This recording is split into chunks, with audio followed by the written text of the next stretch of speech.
নমস্কাৰ সকলোকে পুনৰবাৰ আমাৰ চেনেলৰ অন্য এটা ভিডিঅ'লৈ স্বাগতম জনাইছোঁ। আজিৰ এইটো ভিডিঅ'ত মই তোমালোকৰ এই বৰ্ষৰ এইচএছ ফাইনেল এক্সামৰ বাবে তোমালোকৰ পলিটিকেল সায়েন্সৰ পাৰ্ট বি অৰ্থাৎ সেকেন্ড কিতাপখনৰ কেইটামান খুব ইম্পৰ্টেন্ট প্লাস কমন কুৱেশ্যন এনসাৰৰ বিষয়ে আলোচনা কৰিম। যিবিলাক কুৱেশ্যনছ তোমালোকৰ ৰিসেন্টলি প্ৰিভিয়াছ ইয়াৰ এক্সামত আহি যোৱা হয় অৰ্থাৎ তোমালোকৰ এইচএছ 2022, 2020, 2023, 2024 আহি গৈছে।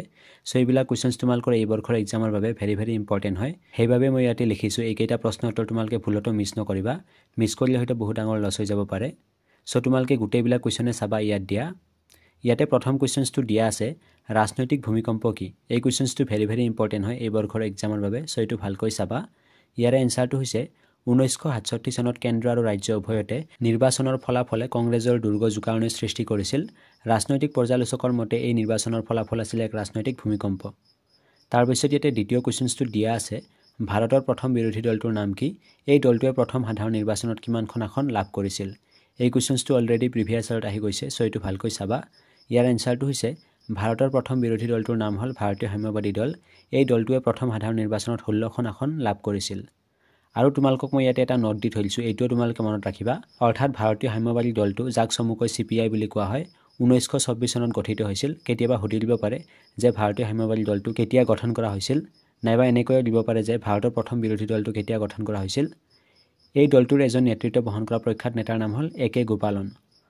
অৰ্থাৎ এইটোও তোমালোকে মনত ৰাখিবা যে ভাৰতীয় সাম্যবাদী দলটোৰ নেতৃত্ব বহন কৰা প্ৰখ্যাত নেতাজনৰ নাম হৈছে AK গোপালন। তাৰপিছত ইয়াতে কুৱেশ্যনছ নম্বৰ 3টোত দিয়া আছে ভাৰতীয় জনতা পাৰ্টিৰ দুজন শীৰ্ষ নেতাৰ নাম লিখা। এইটোৱে ভেৰি ইম্পৰ্টেন্ট হয়। সো এইটো ভালকৈ চাবা। ইয়াৰে এনসাৰটো হৈছে অটল বিহাৰী বাজপেয়ী আৰু লালকৃষ্ণ আদৱানী। তাৰপিছত ইয়াতে কুৱেশ্যনছ নম্বৰ 4ত দিয়া আছে ভাৰতৰ যিকোনো দুটা ৰাষ্ট্ৰীয় দলৰ নাম আৰু প্ৰতীক উল্লেখ কৰা। এই কুৱেশ্যনছটো অলৰেডি প্ৰিভিয়াছ ইয়াৰত আহি গৈছে 2022 বৰ্ষৰ। সো এইটো ভালকৈ চাই থবা। ইয়াৰে এনসাৰটো হৈছে ভাৰতৰ যিকোনো দুটা ৰাষ্ট্ৰীয় দলৰ নাম আৰু প্ৰতীক তলত উল্লেখ কৰা হ'ল। ক নম্বৰ ভাৰতীয় জাতীয় কংগ্ৰেছ প্ৰতীক হাত, অৰ্থাৎ ভাৰতীয় জাতীয় কংগ্ৰেছৰ ভোট দিয়া চিহ্ন হৈছে হাত। আৰু খ নম্বৰত আছে ভাৰতীয় জনতা পাৰ্টি প্ৰতীক পদুম ফুল, অৰ্থাৎ ভাৰতীয় জনতা পাৰ্টি যাক চমুকৈ BJP বুলি কোৱা হয় তেওঁলোকৰ প্ৰতীক হৈছে পদুম ফুল। সো এক্সামত কেতিয়াবা কুৱেশ্যনছটো এনেকৈ দিব পাৰে যে ভাৰতৰ যিকোনো দুটা ৰাষ্ট্ৰীয় দলৰ নাম লিখা। তেতিয়া তোমালোকে লিখিব লাগিব ভাৰতীয় জাতীয় কংগ্ৰেছ আৰু ভাৰতীয় জনতা পাৰ্টি। আৰু লগতে কেতিয়াবা প্ৰতীকটোও লিখিব দিয়ে। সো এইটো তোমালোকে ভালকৈ চাই থবা। এতিয়া আহা কুৱেশ্যনছ নম্বৰ 5লৈ কোন তাৰিখে ভাৰতীয় সংবিধানৰ খচৰাত স্বাক্ষৰ কৰা হৈছিল আৰু ই কেতিয়া বলবৎ হৈছিল? সো এই কুৱেশ্যনছটো ভেৰি ইম্পৰ্টেন্ট হয়। গতিকে এইটো ভালকৈ চাবা। আৰু এইটোও তোমালোকৰ 2022 বৰ্ষৰ এইচএছ ফাইনেল এক্সামত আহি গৈছিল। ইয়াৰে এনসাৰটো হৈছে 1949 চনৰ 26 নৱেম্বৰত ভাৰতীয় সংবিধানৰ খচৰা স্বাক্ষৰিত হৈছিল আৰু 1950 চনৰ 26 জানুৱাৰীৰ পৰা ভাৰতীয় সংবিধান বলবৎ হৈছিল। সো এই কুৱেশ্যনছটো ভেৰি ইম্পৰ্টেন্ট হয়। গতিকে এইটোও ভালকৈ চাই থবা। তাৰপিছত ইয়াতে কুৱেশ্যনছ নম্বৰ 6ত দিয়া আছে ভাৰতৰ নিৰ্বাচন আয়োগ কেতিয়া গঠিত হৈছিল? প্ৰথমগৰাকী নিৰ্বাচন আয়ুক্ত কোন আছিল? এইটোও অলৰেডি প্ৰিভিয়াছ ইয়াৰত আহি গৈছে।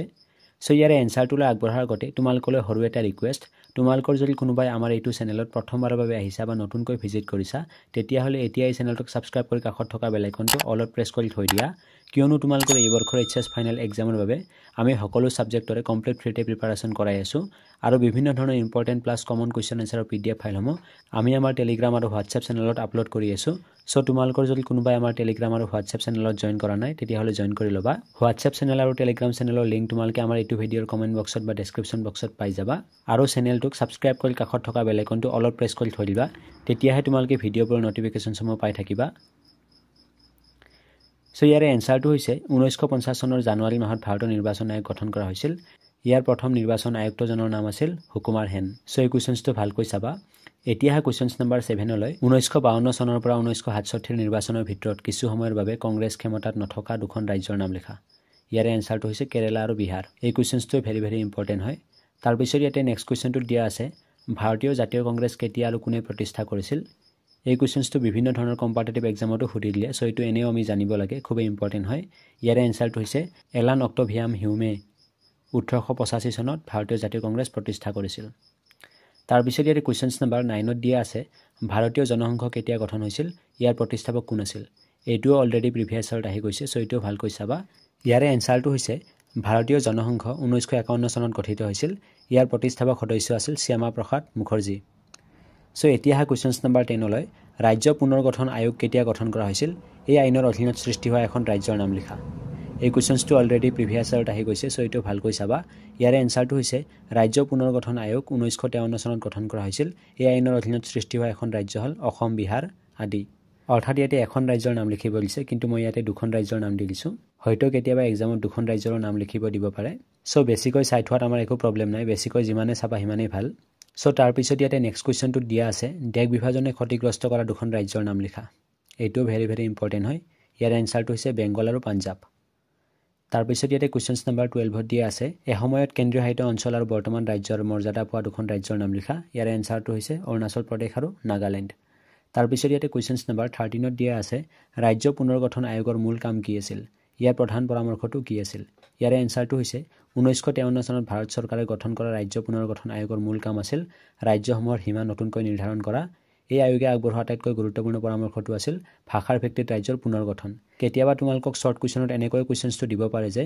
ৰাজ্য পুনৰ্গঠন আয়োগ কেতিয়া গঠন কৰা হৈছিল তেতিয়া তোমালোকে ইয়াতে চনটো দেখিবলৈ পাইছা 1953 চনত তাৰ পিছত ইয়াতে কুৱেশ্যনছ নম্বৰ 14ত দিয়া আছে স্বাধীনতাৰ পূৰ্বে মুছলিম লীগে দ্বি-ৰাষ্ট্ৰৰ সূত্ৰ আগবঢ়াইছিল এই সূত্ৰত অন্তৰ্ভুক্ত ৰাষ্ট্ৰ দুখন কি ইয়াৰ এনসাৰটো হৈছে ভাৰত আৰু পাকিস্তান তাৰ পিছত ইয়াতে কুৱেশ্যনছ নম্বৰ 15ত দিয়া আছে ৰাজ্য পুনৰ্গঠন আইনৰ অধীনত কিমানখন ৰাজ্য আৰু কেন্দ্ৰীয় শাসিত অঞ্চল গঠন কৰা হৈছিল ইয়াৰ এনসাৰটো হৈছে 14খন ৰাজ্য আৰু 6খন কেন্দ্ৰীয় শাসিত অঞ্চল গঠন কৰা হৈছিল তাৰ পিছত ইয়াতে কুৱেশ্যনছ নম্বৰ 16ত দিয়া আছে ভাৰত বিভাজনৰ দুটা কাৰণ উল্লেখ কৰা এই কুৱেশ্যনছটো এই বৰ্ষৰ এক্সামত অহাৰ বাবে খুবেই চান্স আছে সো এইটো ভালকৈ চাবা ইয়াৰ এনসাৰটো হৈছে ভাৰতক বিভাজিত কৰাৰ অন্তৰালত বহুতো কাৰণ আছে তাৰ ভিতৰত দুটা কাৰণ হ'ল নম্বৰ 1 মুছলিম লীগৰ সাম্প্ৰদায়িক ৰাজনীতি নম্বৰ 2 ব্ৰিটিছ চৰকাৰৰ বিভাজন আৰু শাসন নীতি তাৰ পিছত ইয়াতে কুৱেশ্যনছ নম্বৰ 17ত দিয়া আছে স্বাধীনতাৰ পিছত ভাৰতে সন্মুখীন হোৱা তিনিটা মূল প্ৰত্যাহ্বান লিখা এই কুৱেশ্যনছটো ভেৰি ভেৰি ইম্পৰ্টেণ্ট হয় গতিকে এইটো ভালকৈ চাবা ইয়াৰ এনসাৰটো হৈছে 1947 চনৰ 15 আগষ্টত স্বাধীনতা লাভ কৰাৰ লগে লগে ভাৰতে ভালেমান সমস্যাৰ সন্মুখীন হৈছিল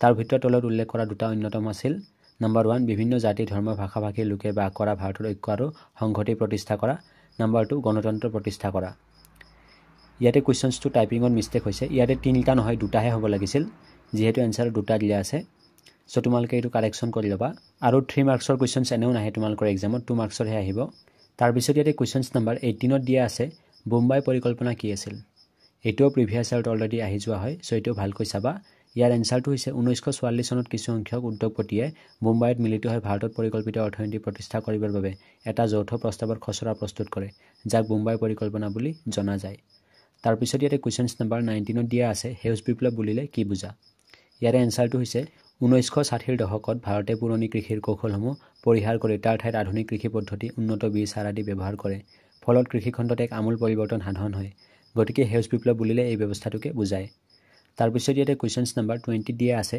শ্বেত বিপ্লৱ বুলিলে কি বুজা ইয়াৰ এনসাৰটো হৈছে গাখীৰ আৰু গাখীৰৰ পৰা উৎপাদিত দ্ৰব্য কেন্দ্ৰ কৰি সংঘটিত হোৱা পৰিৱৰ্তন বা বিপ্লৱক শ্বেত বা দুগ্ধ বিপ্লৱ বুলি কোৱা হয় তাৰ পিছত ইয়াতে কুৱেশ্যনছ নম্বৰ 21ত দিয়া আছে ভাৰতবৰ্ষত কেই ধৰণৰ পৰিকল্পনা প্ৰস্তুত কৰা হয় ইয়াৰ এনসাৰটো হৈছে ভাৰতত দুই ধৰণৰ পৰিকল্পনা প্ৰস্তুত কৰা হয় নম্বৰ 1 পঞ্চবাৰ্ষিক পৰিকল্পনা নম্বৰ 2 বাৰ্ষিক পৰিকল্পনা তাৰ পিছত ইয়াতে আজিৰ ভিডিঅ'ৰ একেবাৰে শেষৰটো কুৱেশ্যনত দিয়া আছে কোন বছৰত পৰিকল্পনা আয়োগ গঠন কৰা হৈছিল আৰু পৰিকল্পনা আয়োগৰ প্ৰথমগৰাকী অধ্যক্ষ কোন আছিল সো এই কুৱেশ্যনছটো ভেৰি ভেৰি ইম্পৰ্টেণ্ট হয় গতিকে এইটোও ভালকৈ চাবা ইয়াৰে এনসাৰটো হৈছে 1950 চনত আৰু জৱাহৰলাল নেহৰু আছিল প্ৰথমজন অধ্যক্ষ অৰ্থাৎ 1950 চনত পৰিকল্পনা আয়োগ গঠন কৰা হৈছিল আৰু ইয়াৰে প্ৰথমগৰাকী অধ্যক্ষ আছিল পণ্ডিত জৱাহৰলাল নেহৰু সো এইটো ভিডিঅ' ইয়াতে শেষ হোৱা নাই ইয়াৰ পিছত তোমালোকৰ পাৰ্ট 2 আহিব ইয়াৰে অৰ্থাৎ এইটো পাৰ্ট 1ৰ ভিডিঅ' ইয়াৰ পিছত পাৰ্ট 2 পাৰ্ট 3 এনেকৈ ভিডিঅ'বোৰ আহি থাকিব যেহেতু আৰু ভালেকেইটা কুৱেশ্যনছ আলোচনা কৰিবলৈ বাকী আছে আৰু এটা ভিডিঅ'ত আমি ইমানবোৰ কুৱেশ্যনছ আলোচনা নকৰোঁ যেহেতু ভিডিঅ'বোৰ বহু বেছি লং হৈ যাব